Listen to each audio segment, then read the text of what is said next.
વાવ-થરાદની ભારત પાકિસ્તાન સરહદ પર આવેલા નળાબેટ ખાતે રક્ષાબંધનનો પવિત્ર તહેવાર અનોખા ઉત્સાહ અને દેશભક્તિના માહોલમાં ઉજવવામાં આવ્યો।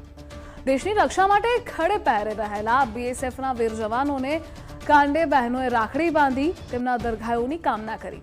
આ વિશેષ અવસરે સાંસદ ગેનીબેન ઠાકોર તેમજ મોટી સંખ્યામાં વિદ્યાર્થીઓ અને વિવિધ સંસ્થાઓની મહિલાઓ સરહદ પર પહોંચી।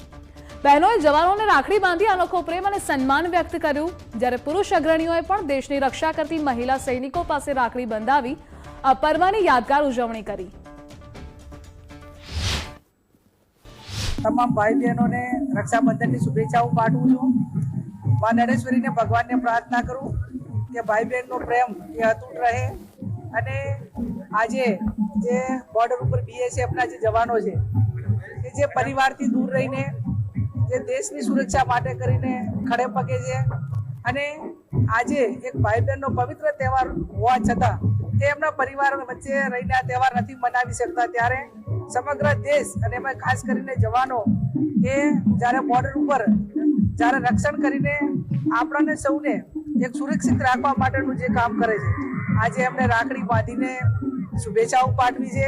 આજે રક્ષાબંધનના પવિત્ર દિવસે નડાબેટ ખાતે કોંગ્રેસ પાર્ટીના પ્રતિનિધિ મંડળે આજે દેશના બીએસએફના જવાનો સાથે રક્ષાબંધન ઉજવવા માટે આવ્યા છે। આપણા સૌની રક્ષા માટે કરીને દેશના જવાનો બોર્ડર ઉપર આજે આવા ભાઈ બહેનના પવિત્ર તહેવાર દિવસે જ્યારે ફરજ બજાવતા હોય તો આપણા સૌની પણ ફરજ બને છે એમની જોડે રક્ષાબંધન ઉજવીએ।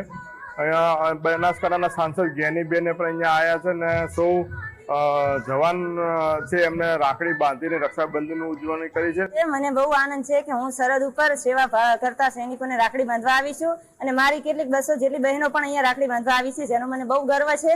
અને તેઓ આપણી સેવા કરે છે, તેના નિમિત્તે તેઓ ઘરે જઈ શકતા નથી એમની બહેનો પાસે, પણ અમે એમને આવીને રાખડી બાંધી એમને એમની ફરજ પૂરી પાડીએ। રાખડીનો તહેવાર ઉજવવા માટે અમે આવ્યા છીએ। બધી જગ્યાએ અમે રાખડીનો તહેવાર મનાવવા જઈએ છીએ। ઘરે ભાઈઓને બાંધવા છતાં અમે અહીંયા બાંધવા માટે આવ્યા છીએ। સરહદ ઉપર અમે રાખડી ખૂબ આનંદ છે, ખૂબ આનંદ છે।